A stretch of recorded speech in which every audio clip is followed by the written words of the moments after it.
Dun, dun, dun, dun, dun, dun, dun, dun, dun, dun. Ladies and gentlemen, boys and girls, welcome to Friday night. It's 5 p.m. somewhere here in Pacific California. It is 5 p.m. and it's your place for the Unfiltered experience with myself, Christopher Rausch, and... Oh, you nailed it, Scott Goyette. Hold on. What's up, Scott Goyette? How you doing tonight, brother? Good, man. Good. Life is good. I'm on my phone, so the sound might not be as good, but it's okay, Chris, because I'm here.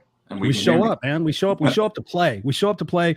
We show up to engage. We show up to participate. And that's what it's all about here at the Unfiltered experience.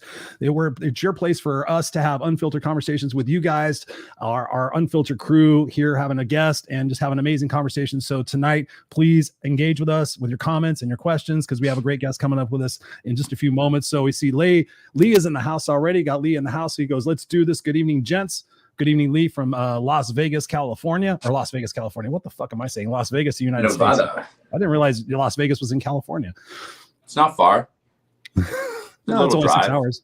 Yeah. It's really fast on a motorcycle. Oh, have you done it before? No, but I was in Vegas. We were at the Bellagio once, and some guy's like, yeah, I live in LA. And I'm like, how long does it take to get here? He goes, how long does it take you to get here or me? And I'm like, you. And he goes, like a little over an hour. And I'm like, how fast are you going? He's like, I'm going like 170. He's got one of those crotch rockets. And I'm like, can't you get killed? He goes, probably, but I get here quick. I was like, okay, you're that guy. So, dude, that's crazy. That. So it's very close if you have a crotch rocket and you're willing to drive those roads insanely fast. Now, is crotch rocket a motorcycle term, or is that like a San Fernando Valley term? No, I think it's you got your Harley, genre and crotch rocket. So you lean into that thing, the what is it? The GSXR 1100s, whatever that guy had or whatever it was.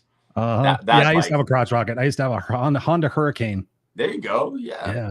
Almost ended my life at the time. That was the crazy one. The GSXR 1100 wasn't that the fastest. That was the one. That was the green and white bike with the tubes that came off the tank. Yeah, that's the one that gets you from LA to Vegas in 7 seconds, and you almost die, and then you put it all on black and go home. That's that one. Yep. Yeah. No, I rode one of those bikes. Still out there. What was that? I wonder if that guy's still out there. He might be. I'm not sure. Yeah, no, I had one of the. I had a Honda Hurricane 600 with Vance and Hines carbon pipe and shit like that, and it was fast. But then I raced this guy in a Gixxer. We called them Gixxers back then. And he's like, "Dude, you want to ride my bike?" I'm like, "No, that's cool." He's like, "Oh no, just take it for a spin." We were racing on the streets, and I went and took it. And I was like, "Oh my god, there was so much torque and so much power on it." I'm like, I don't even want to fucking ride this thing. It was so torquey and so powerful. I'm like, no way. That's how I feel with some motorcycles. Like, I like cruiser bikes. I used to have a Vulcan Classic, Kawasaki Vulcan Classic, just a total cruiser, lots of chrome, black, a nice day bike. You just go out for a cruise. Yeah. And then I get on one of my friends, like super fast, racing bikes. And I'm like, this is too much. Like, my bike's already fast enough. I don't need to almost die every time I get on the bike. It's just too much for me. No. You got to enjoy life. I mean, I don't miss it. I mean, I actually miss it. It was a lot of fun until I crashed. I crashed on Ortega Highway following some of my fast friends, and I was trying to keep up. I wasn't wearing leathers or anything else and wound up fucking up my hands and all sorts of stuff. But yeah, I was never the same after that accident, which pisses me off, but it was a good time. It was a good time. Yeah. So I got you. So, speaking of going fast and living life to the fullest and not worrying about what other people think and doing it your way. Our guest is somebody who's been on here before. He's somebody who just put out a new book, and I see it all over Facebook. A lot of people giving some positive impact. It's been in the news, all kinds of good stuff. And he's a guy who I bet he'd go fast. And not be afraid. Yeah. Why don't we bring on Tyler, our good friend Tyler Campbell. What's up, brother? Tyler Campbell in the house, the Unfiltered house. What's up, Tyler, man? Welcome to the Unfiltered experience. Man, brother. How you doing? What is going on, gentlemen? Listen, what is going on? Ooh, listen, I'm gonna tell y'all. Let me tell y'all something. The Honda 600 RR or CBR series. Oh yeah, man, I'm looking at this thing. Look, what color was your bike, Chris? You gotta tell me. Mine was red and white. This one, man, look, it looks pretty smooth out here, brother. They got pictures of it. They got this guy on here with the red and white bike. I mean, I'm looking at it. Nice. Yeah, it was a badass bike. It was truly badass. I rebuilt it after I crashed, and then I had some lady. I was seriously coming home from the gym one night. I rebuilt the bike and was fine. And this lady I was like coming down like it's a small residential street in Huntington Beach, California here.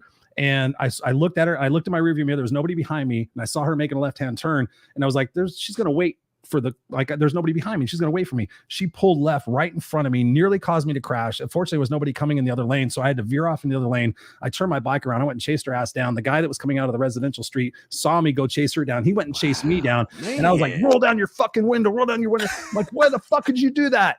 And the guy's like, hey man. I said, if you want to fucking lose your life, you better shut the fuck up right now. And I went home and I told my wife my first wife, I said, I'm selling my bike. And she's like, what? You just rebuilt. I said, no, I got to sell it. I said, I'm going to either get fucking killed or I'm going to kill somebody.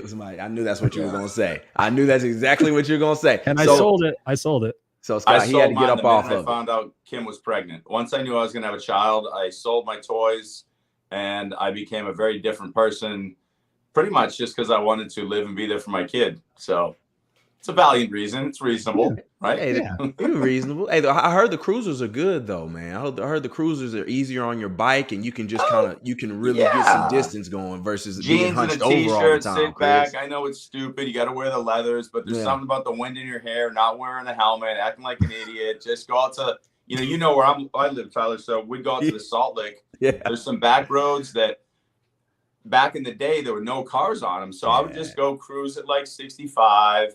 We'd go eat barbecue, would drive back, no cars around, totally, as safe as can be. And that was enjoyable with me. But once you have a kid, you realize there could be sand on the road. One idiot comes out, one drunk driver, one anything. And I'm like, it's all done. Man, I know. I hear you. It's crazy. And I'm still sitting here talking. So it was a good decision. Nice. We got John in the house. We got, Jock. I call him Jock. Says, what's up? Good evening, folks. He's coming up into us with from LinkedIn. We got from LinkedIn. Big Jock. We got Robert in the house. Thank you, Robert, for being here. Yes. So, hey, let's just jump right into it, Tyler, because I want to have some time to really let's go. So you wrote a book. I'm gonna make sure I get the title right for it right here. So you wrote the book, The Ball Came Out, Life from the Other Side of the Field. Yes, man, sir. I got to tell you, I'm not done with it, but what I'm reading so far, I'm about halfway through with it. Man, I'm really inspired by the story that you're telling and the vulnerability in which you're telling it. So really what I want to start off with is what inspired you to write this book? I finally got to the place where I could free my 12-year-old self. I'm 35 years old. You know what I'm saying? So just to give people context of how long that took, and like, please don't feel ashamed. It took me a long time to be able to get there. And I cried many tears, Chris, so the book was therapy for me. Can I say that? Right. Is that okay? So, and here's the truth. I wrote the book selfishly. I wrote it for me, Christopher and Scott. I wrote it to free Tyler of his 12-year-old self. And if you look at the cover, people don't gloss over it. So if you look at the cover, you'll look in the stands of the cover. And I was so on the artwork to let people know that I freed myself, that there's a little 12-year-old boy who's got his head buried in his arms and in his knees. That is the imagery of 12-year-old Tyler. Whoa. So nobody really looks at the cover of it, but you see a little being in the stands in the backdrop. That's literally who I wrote it for. I wrote it for me. And I know a lot of authors would say, I wrote it for this person and I wrote it for that and doing that. I wrote it for me. And that because I finally got to a place where I could honestly, I got through my apologizing to people who were important in my life. I'm sorry for the way I mistreated you in my life over the last 2 years. I mean, that's what I kind of spent my time doing. And then addressing the wounds that have been left open early in my life. And those wounds have been bleeding on other people. And oh, by the way, some of those other people are my children. So I had to readdress all of those things to get something on paper. And once I did that, I could write and I could write and I could write. But I always wanted to write a book, guys, but I couldn't. And the reason being was because I hadn't addressed the people and the topics of what I put into the book. That's why I could never write one. Nice. I get it. Yeah. So what has that process been for your family and your friends? I mean, because I've talked to a lot of people recently and they've written books, and I've talked to them about the process of coming clean with their parents and coming clean with their kids and coming clean with their friends and just exposing themselves. What has that process been like for you? People just never knowing, look, this is any man can vibe with this.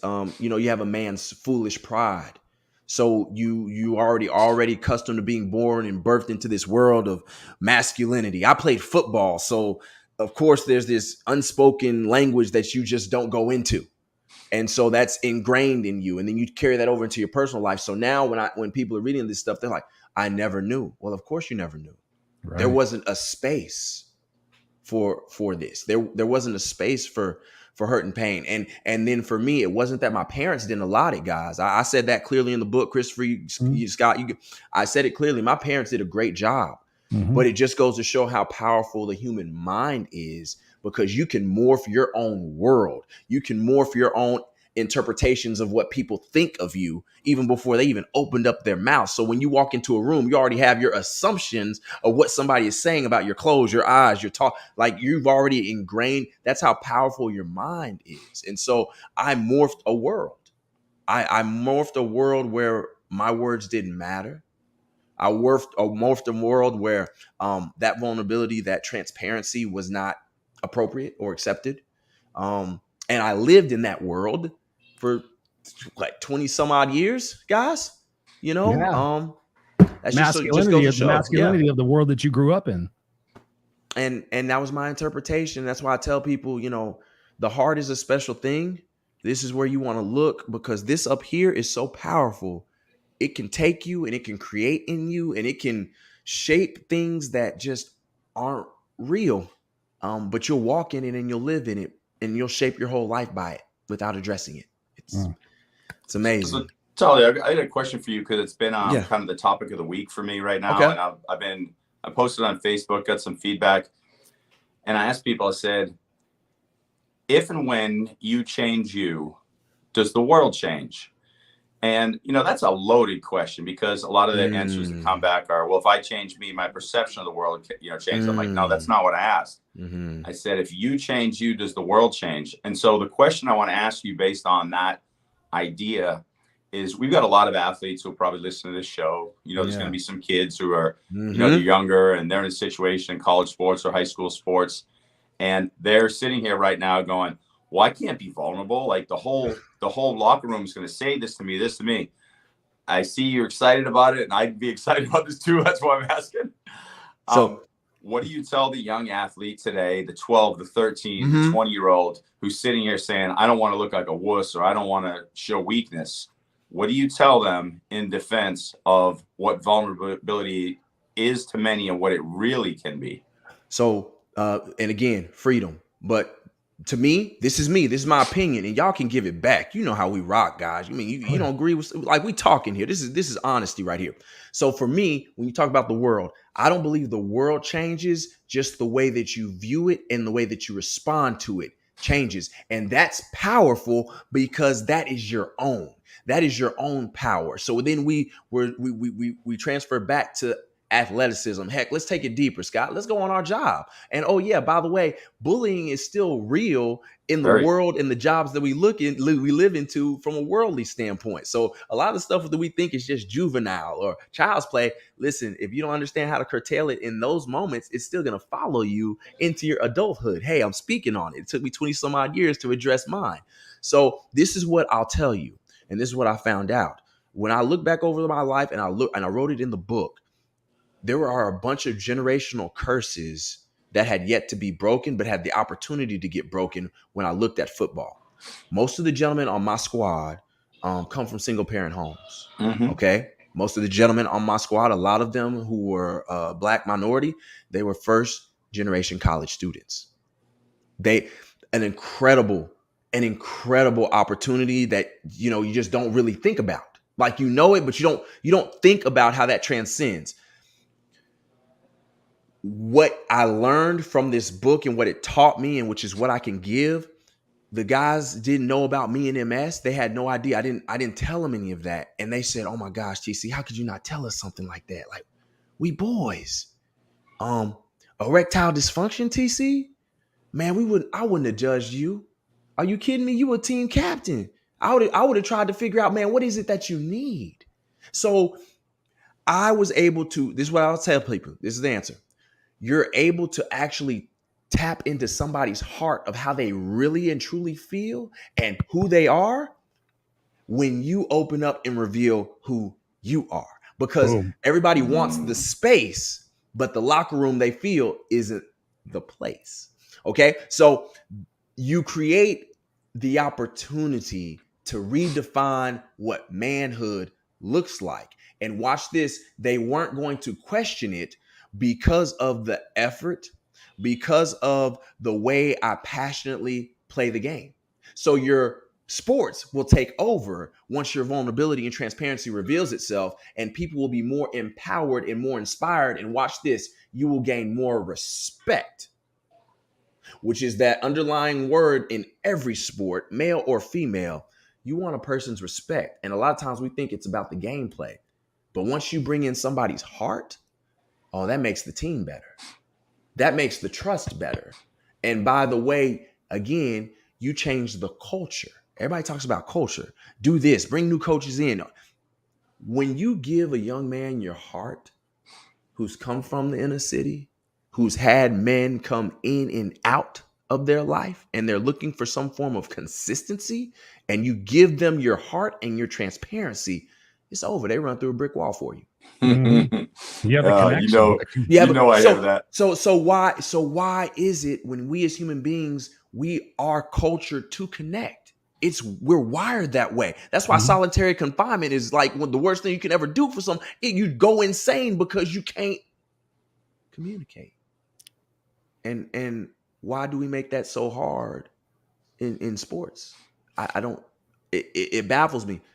You want the team to do this, but you haven't given them this. You haven't showed them where you were weak at, what you overcome, where you faltered, where you struggled, where you screwed up in life. But you want them to run through a brick wall, but you haven't given us your heart. I don't get it. I don't get it. One of the things that you bring up that's so perfect, and as an athlete, or as, let's just say, a manager or a supervisor or somebody within an organization, so many times we're grading people on the greatest of all time has the scoring title, or the most championships, or whatever. Yeah. And it's funny, and you relate to this too. People are like, well, Aaron Rodgers is way better than Tom Brady. And I'm like, no one's talking about the importance of this conversation. One of those two gentlemen, when he goes to a team, the team comes together. There's this glue, there's the connection, there's listening, there's the ability to say, hey, you can come stay in my house because you're not feeling right. What do I need to do to support you? I may be the superstar, but you're equally important. Maybe I'm the CEO, you're the janitor. I recognize your brilliance. And why is everyone want to go numbers, championships? What about everything that happens off the court or off the field? And let's talk about that, because I'm sure you're covering all that stuff and you want to talk about that. So many people are so worried about raw talent. And what they don't realize is the unsung hero of every team is the person who's that glue. Yeah. What does it look like to be that person? How can we become that person in our teams, whether it's at home, at the office, or in sports? We live in a very fast-paced world. And man, Zig Ziglar used to say it the best. And I remember, because I read a lot, guys. I love stories. And I remember we're young. I spoke with Zig Ziglar before he passed away in Dallas years ago. Oh my gosh. I would give the world just to have like an ounce of time just to listen. I just want to shut up and listen. But I'll never forget the whole microwave society analogy, right? I love that, because that is the best way. Everything is now. And so in America, when you want stuff now, you skip over a person's journey. And I think my grandmother was so amazing at this, because my family comes from absolutely nothing in rural East Texas, right? Absolutely nothing. 11 kids, 16 in one household at one particular time. All right. That's where they come from. But she could hold people together through adversity. She lost her husband, raising the kids by herself. How can you hold people together and have them come through some form of adversity? You can't do it if there's not an essence of communication and self-sacrifice.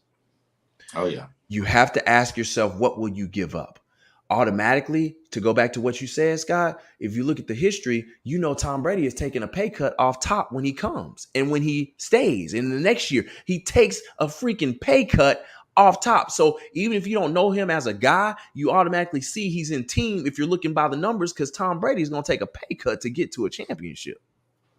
He's going to do something to self-sacrifice. Yep. So what we want is the trophy. We want the marriage. We want the fatherhood. We want the family, but we don't want to give nothing up to get it. Sacrifice. Now, what is love? There's sacrifice involved with love, right? It not 50-50, we 100-100. And so what you have to ask yourself, what are you going to be willing to give up? So I'm willing to give up my transparency.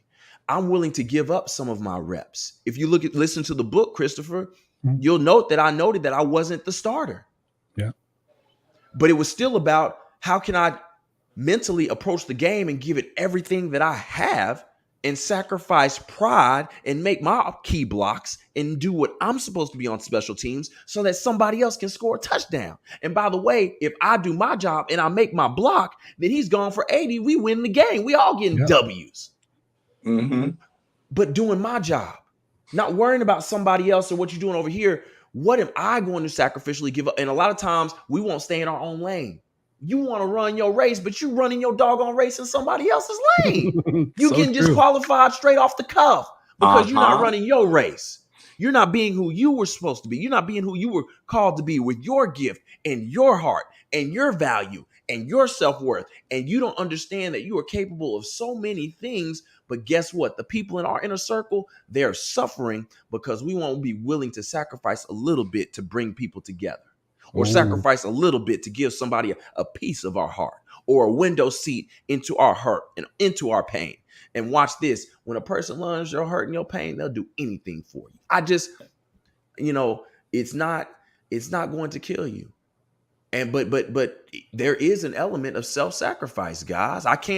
You're gonna have to sacrifice and give up something to get to where it is that you want to be. And Tom Brady does it every single doggone time. It's no coincidence. Every time. I'm not making up anything, guys. No. Go Google his stuff. See how much he gives up every year. What? The people who hate him or don't like him, I think it's literally just a giant mirror of, hey, we want heroics. We don't want to see somebody who sacrificed who is a little older. So here's a question for Chris, because come on, Chris. Come on, Chris. No, but so one of the things that I see every time I get off the phone with Chris or people in our inner circle is the same exact thing. It's, how can I help you? What can I do to be of service to you this week? And it's an offering of time, energy, money, whatever the thing is you need. There's sacrifice. And I can say across the board, the people I have the most respect for, always, and communication with that. Talk about that a little bit, Chris, because, think of everyone we know. Like, as I said that, you just saw like 50 people's like face pop up, right? Right. Just talk about that, because why do we not all do that and want to give something? Well, I think a lot of it comes back based on our preconceived notion, our conditioning process that we go through as kids. Like, we have the inputs in our brain that tell us to be this certain person. You have to be this certain person. You have to do these certain things, and you have to live up to this expectation. When really, when you break it down, it's all about, like you were saying before, it was about connection. It's about being real. It's about being vulnerable, because the more I'm vulnerable and the more I talk to more people, the more connection I have, the more impact that I have, and the better sleep that I get, and the more refreshed I wake up. So it's really about being true and real. And that's one thing I really got out of your book, Tyler. And I really appreciate your vulnerability in that, because my question for you is thinking about your dad's legacy, right? And thinking about what you had to endure growing up, thinking about your father's legacy. And you could talk about this. What has that been for you writing this book and the relationship with your dad?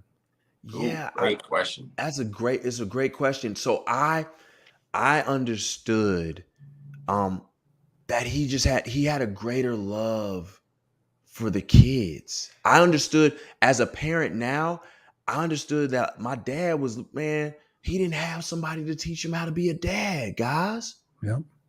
He didn't have a dad. So my dad was really piecing a lot of things together, from coaches, from the people along the way that tried their best to feel. And I learned that he really loves hard. My dad loves his kids hard. And that's why he didn't want trophies and any of that stuff in the house. He wanted a total authentic him, because he envisioned and missed the conversations of what it would have been like with his dad. Yeah. So it wasn't like so much he missed how to be like the whole how to be a dad, quote unquote, but he wanted to ooze love. is really, but it's because that's what he wished he would have got, but he didn't ever get. So it was not uncommon for my dad to hug. It was not uncommon for my dad to kiss. And so when I'm writing my book, I'm thinking like, I'm remembering his love. Not even the football part of it. I kid you not, but that's not what anybody else knows. They just see the mammoth guy. They think the football. And as I'm writing my book, I am thanking the man up above, because my dad was good with kissing us. He was good with kissing his two boys. He was good with hugging his two boys outwardly, not shamefully. Yeah. And now I'm writing, I'm like, oh my God, that's why I hug my son. That's why I kiss my son without even like, but I learned in my manhood that that's not the same for everybody. But why can't it be? In what way? In terms of guys not willing to be as affectionate.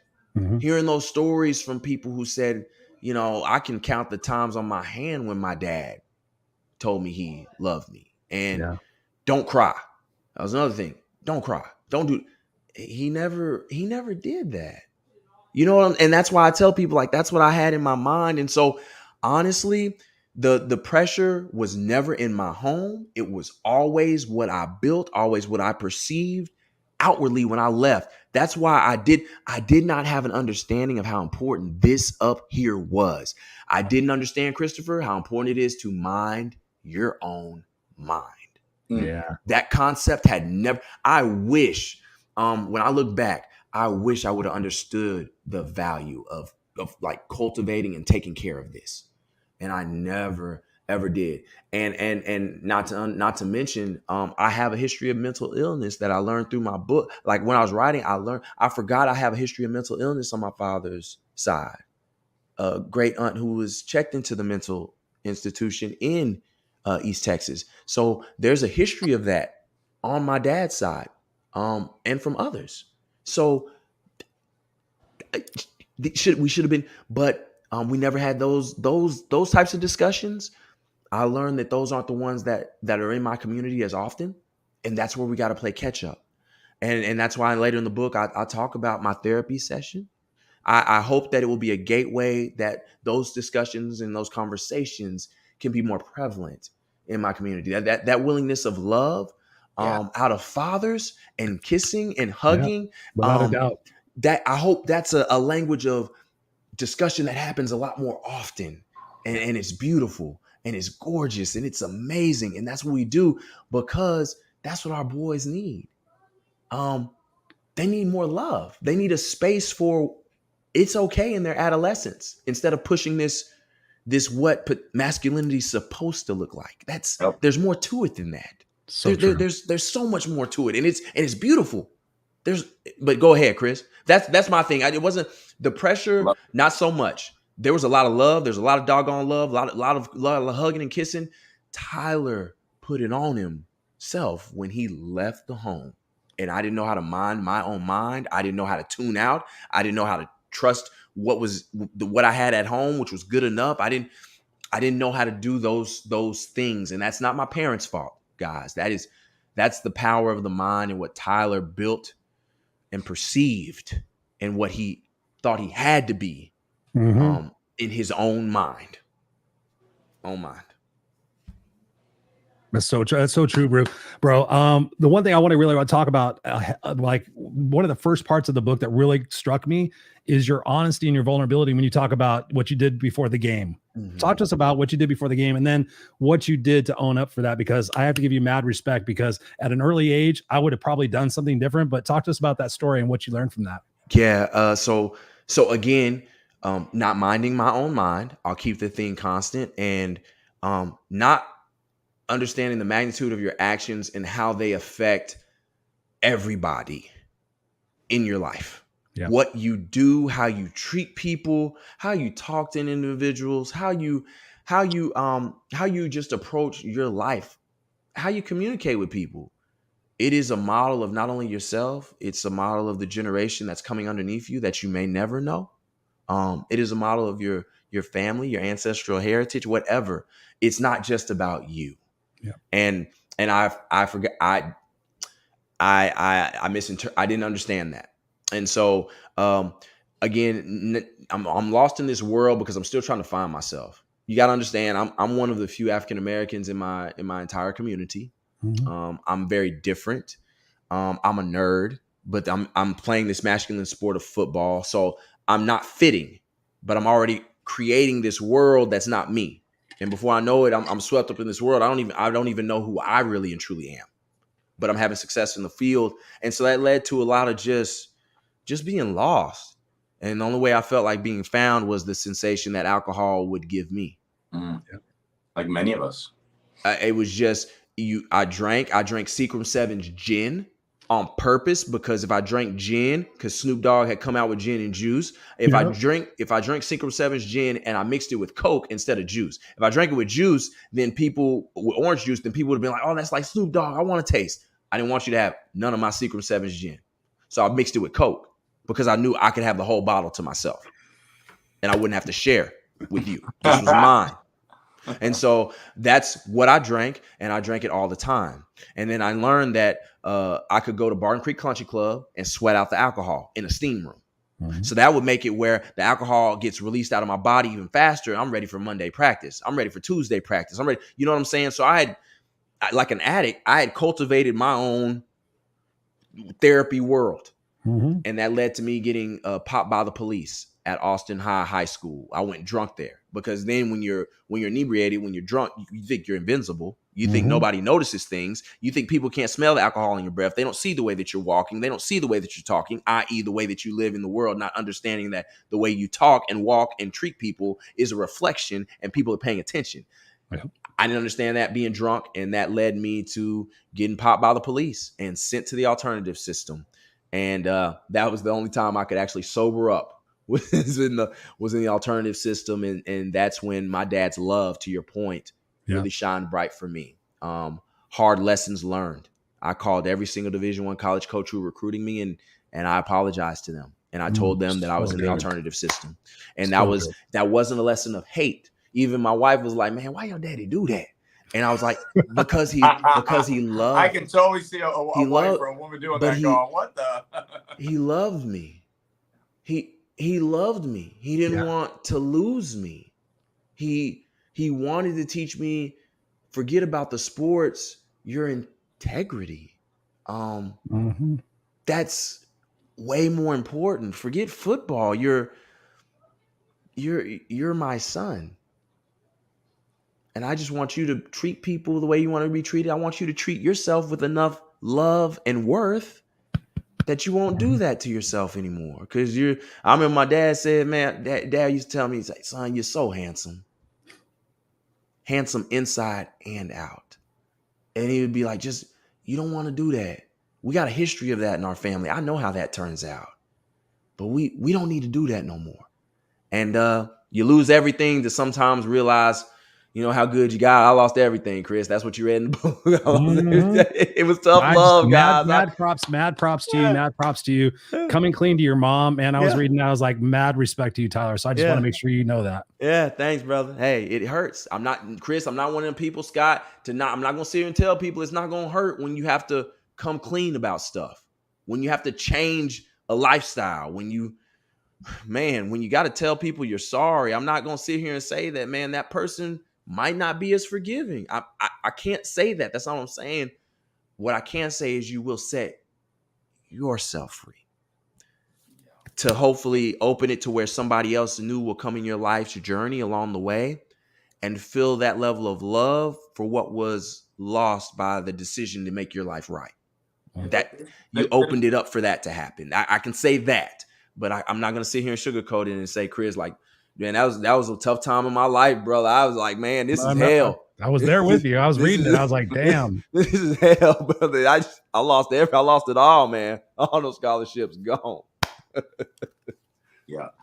You know, and that's one of the hardest things I think for any of us is we have this illusion that if we anesthetize ourselves in any space or we allow energy to be stagnant, you know, by just staying put and saying, okay, well, those people are mad at me, I'll hide here. When we start to go to that complacent space, we're energetic beings. We need to be in motion. We need to be in movement.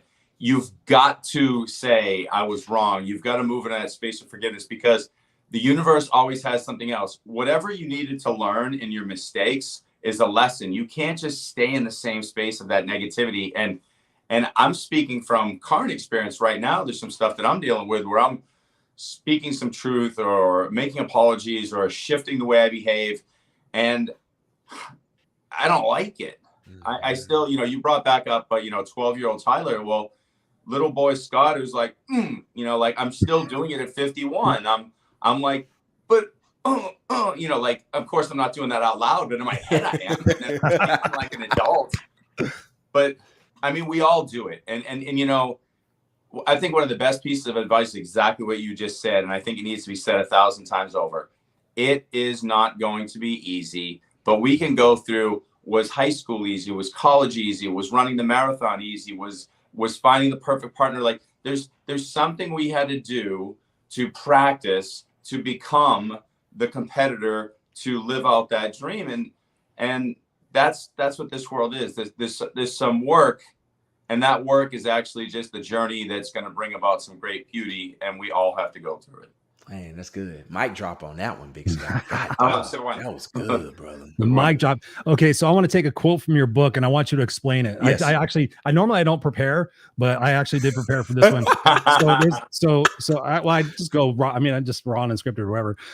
So you said, quote, "I wish the world of doubters could see the brilliance of our people instead of judging and casting stones." Amen. Tell us about that statement, because I think I know what it means, but I would love for you to eloquently describe what you meant in that statement. Yeah, man. So understand. I'm in Cali now. I'm in Pasadena City College. I've got on my team. I've got Bloods. I've got Crips. I've got this. I'm a West Austin suburban kid, and now I'm in Southern California, and I'm having to hurry up. Yeah, I'm having to get with California culture, right? And learning what to wear and what not to wear.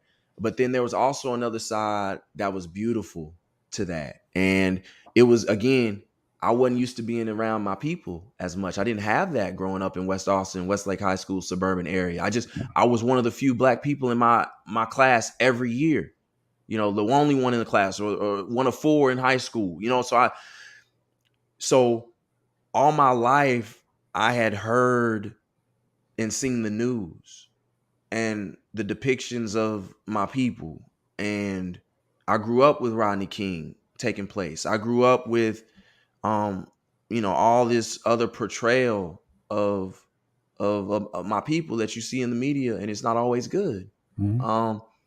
And so what I got being around my culture 24/7, 365 for the first time was I experienced so much love.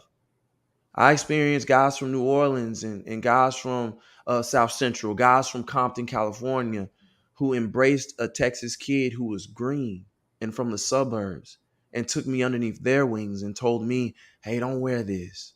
Yo, don't say that word. Don't listen to that music. Or you come over here with us. Come sit over here with us. You talking to the wrong people. They don't have your best interest. And that's not the love that I saw in the news. That I saw a lot of fear. I saw a lot of high emotions and a lot of wrongs. And then I got my hair braided for the first time. And I truly felt like in that moment, I was entrenched in my culture in a way that I never had. I'd always, heard that your hair has so much power to it. It is a part of you. And I experienced that for the very, very first time.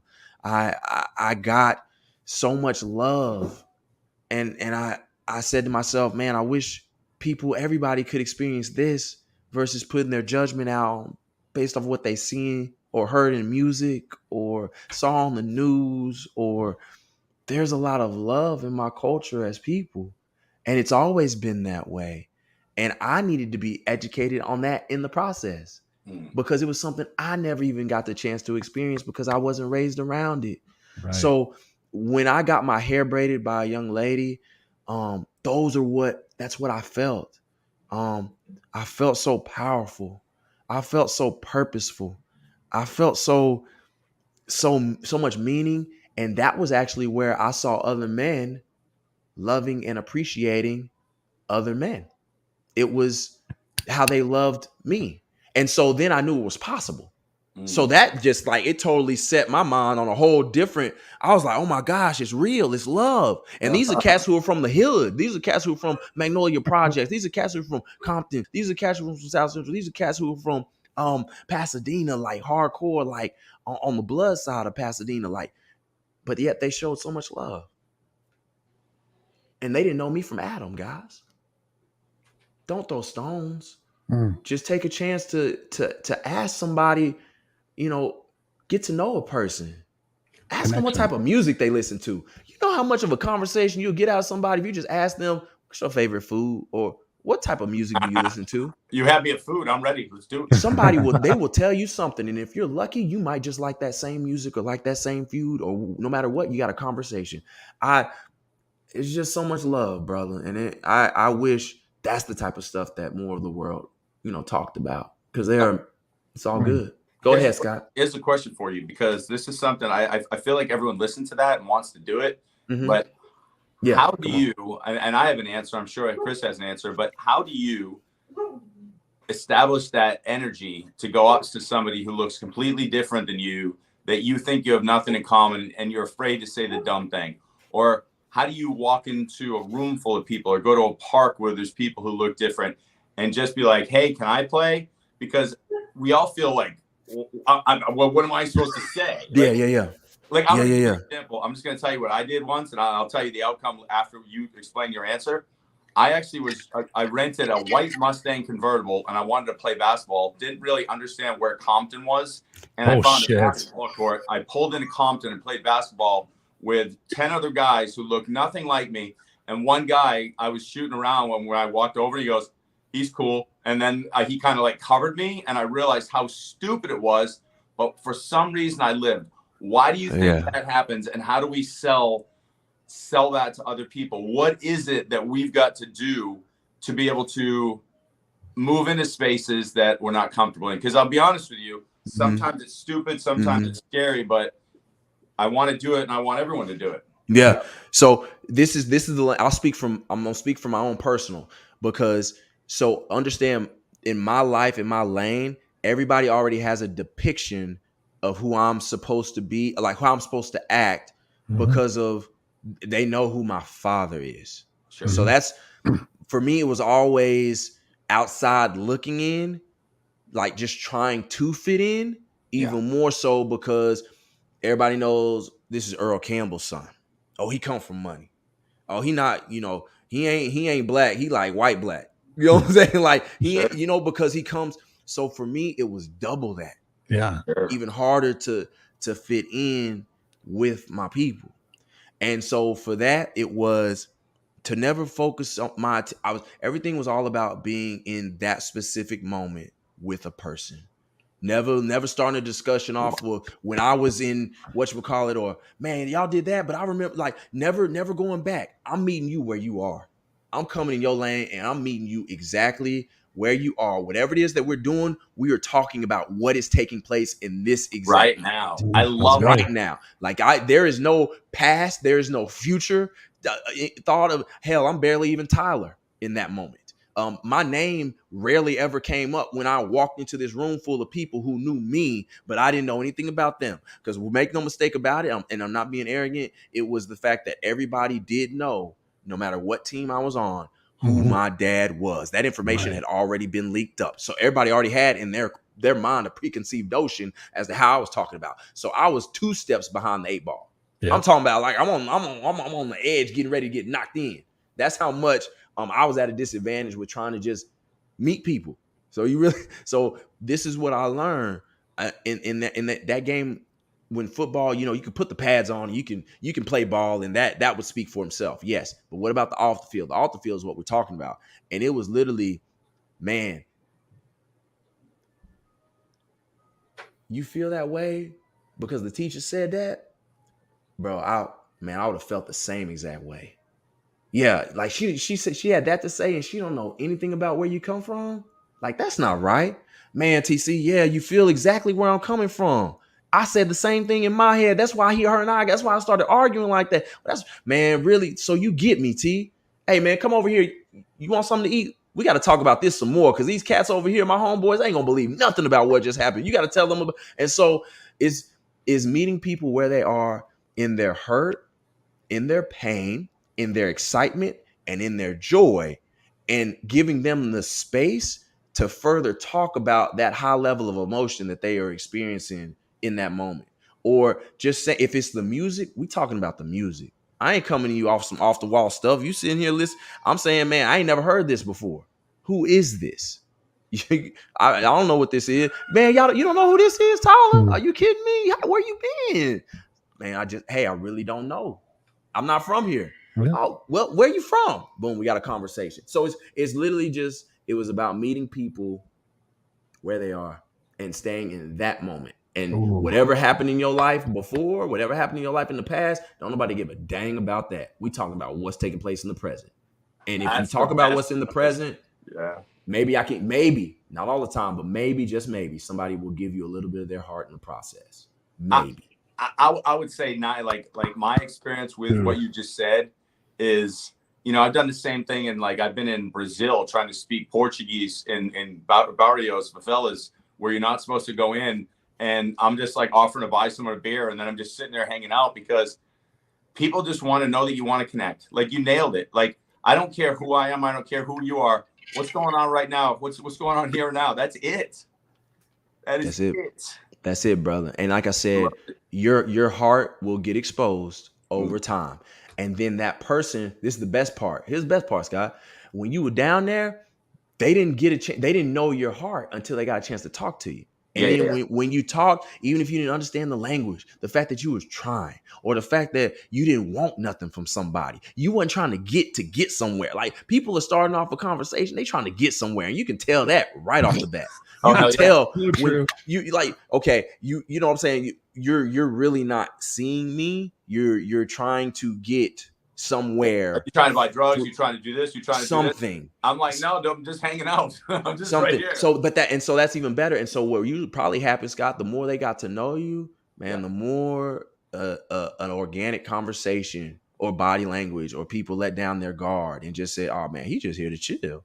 And so that's all I tell people, man. These days, I just want to have a good time. And they say, man, I tell people it's hard as hell to have a good time these days. Why is it hard as hell? Because people won't let you see their authentic self. So I don't know if this is a good time, because you won't give me you, and I'm trying to give you me, but you won't. So we're not having a good time. Being fake. I just being fake. You're not that inauthentic. Yeah. So I'm here. I'm just trying to have a good time. But okay, if you don't want to give me you, then that means you got a problem with me, and so that means we can't have a good time. we can't have a good time. We're wasting our time. Yeah, we're wasting our time. Boom. And I ain't got time to waste, Christopher. I ain't got time for that. That's when I get irritated. That's when I get agitated. Then you get mad at me, but go ahead. Yeah, no, we've already been talking for 48 minutes. I looked up at the clock. I'm like, holy shit. Go ahead.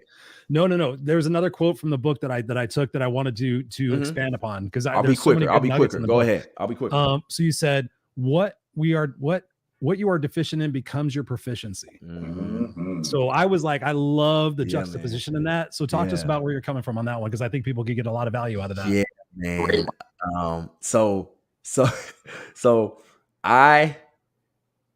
My weaknesses became my biggest strengths in life. My ultimate weakness, okay, and so we're talking, and so people would never believe this. I'll use this as an example.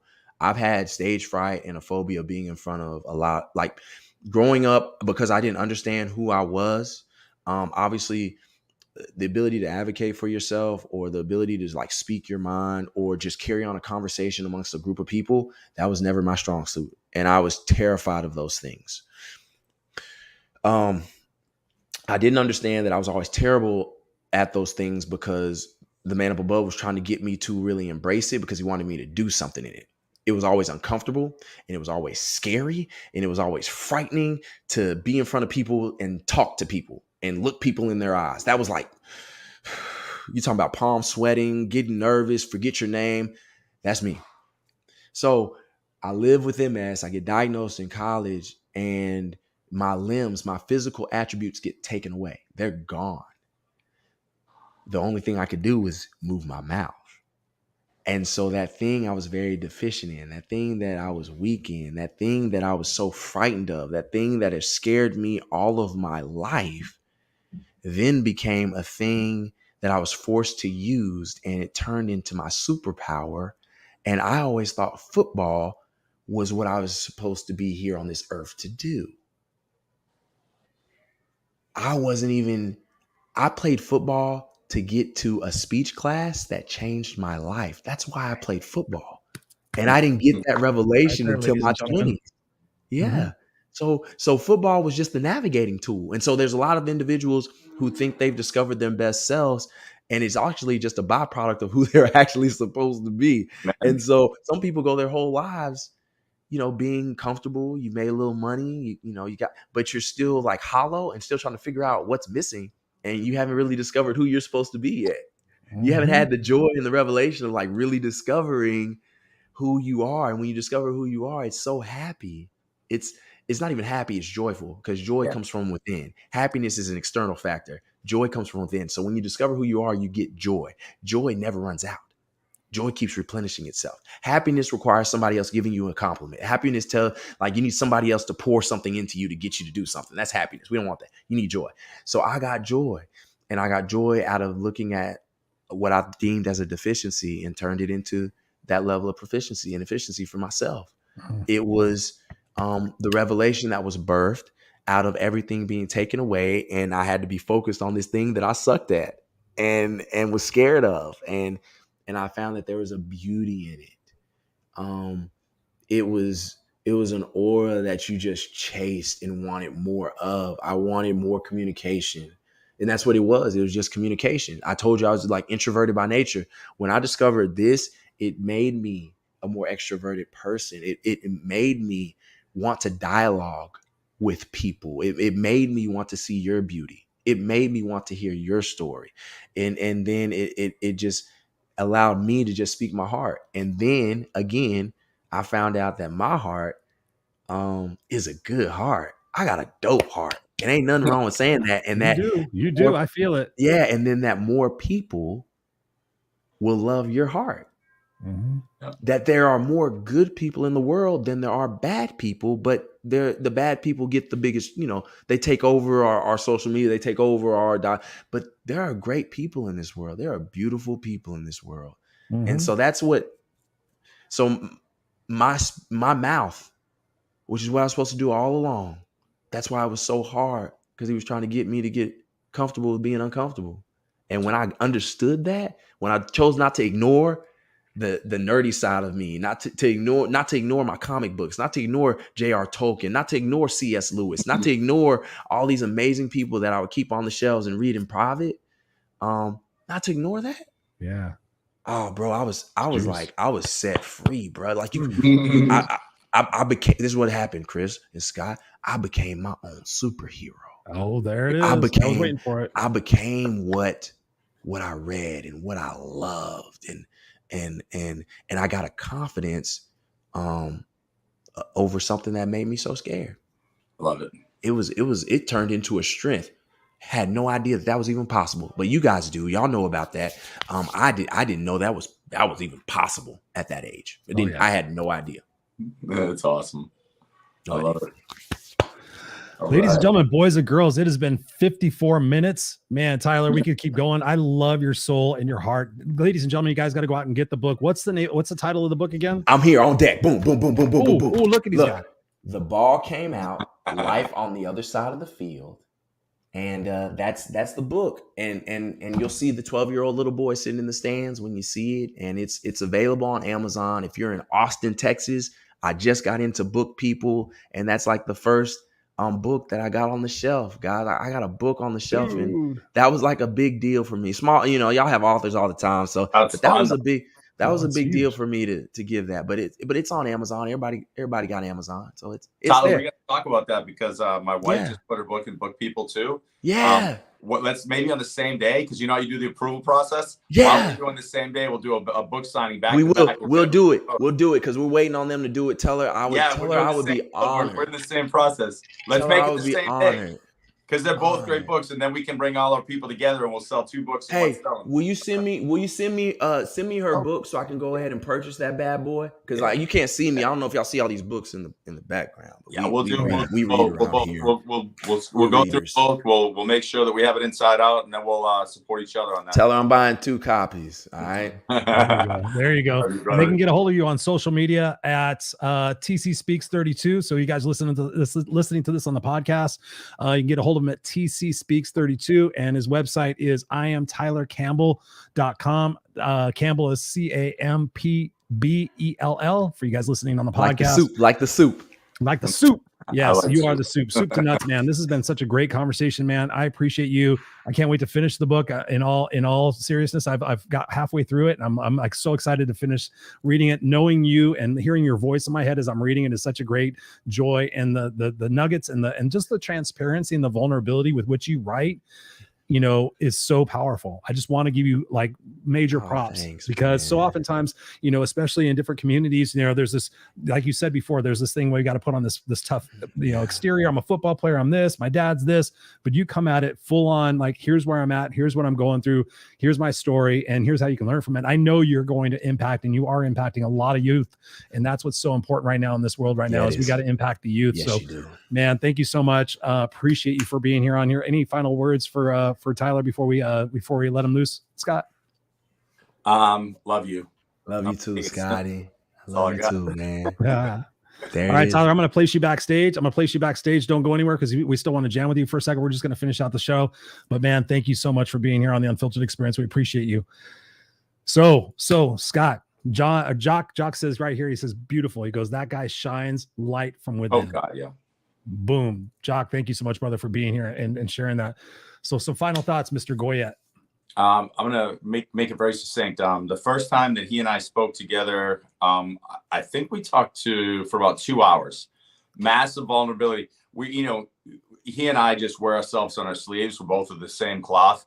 So we literally were just like, yeah, they were always crying. This happened. We were just back and forth, just like laughing and vulnerability and transparency. And we're both like, oh, cool, man. That was great. And it was just like pure, like, no conversation that you have with many people. And instantly I saw that superhero he speaks about. So everybody go get that book.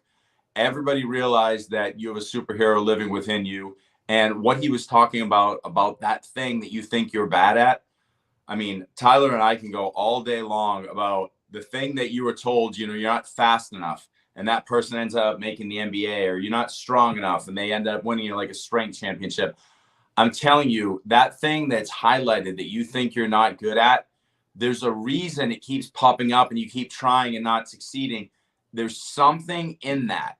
Dig deeper. Tyler is on point. That's where your superhero is living. Awesome quote to pull out, Chris. I love it. And I loved everything about it. Buy the book. Be awesome. Tyler rocks. That's all I got.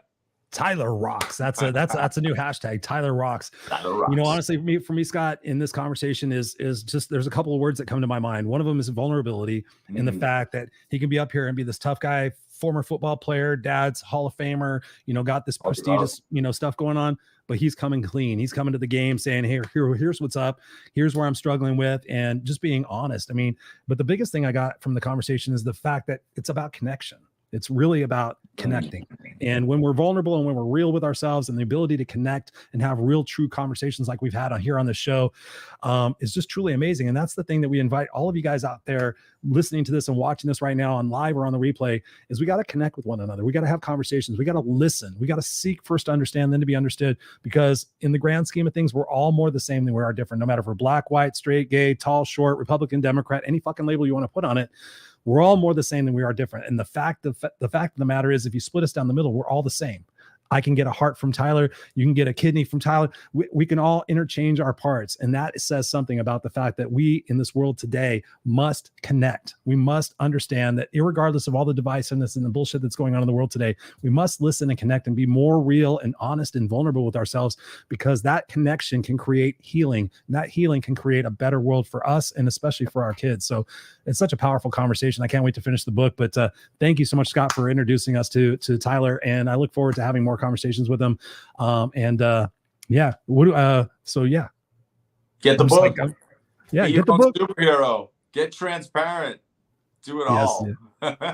Yes. And we'll be back here next Friday night, 5 p.m. Pacific Standard Time on The Unfiltered Experience. Meanwhile, go check us out at www.theunfilteredexperience.com. Join the Facebook group and the family. I will be out of Facebook jail on Sunday, so I will be able to actually go back and comment. We can actually go back to streaming live on Facebook in our groups and our pages. So we thank each and every one of you guys for being here. Thank you, Robert, for being here. Thank you, Lee, for being here. Thank you, Jock, for being here. Thank you, Lauren Michaels-Harris, for being here. I look forward to I'm going to be meeting this guy in Chicago on April 27th and 28th. We're going to be speaking at the Power of We Symposium. So thank you, Lauren, for being here. Thank you, Robert, for being here. I'm going to go back and check out your comments as always.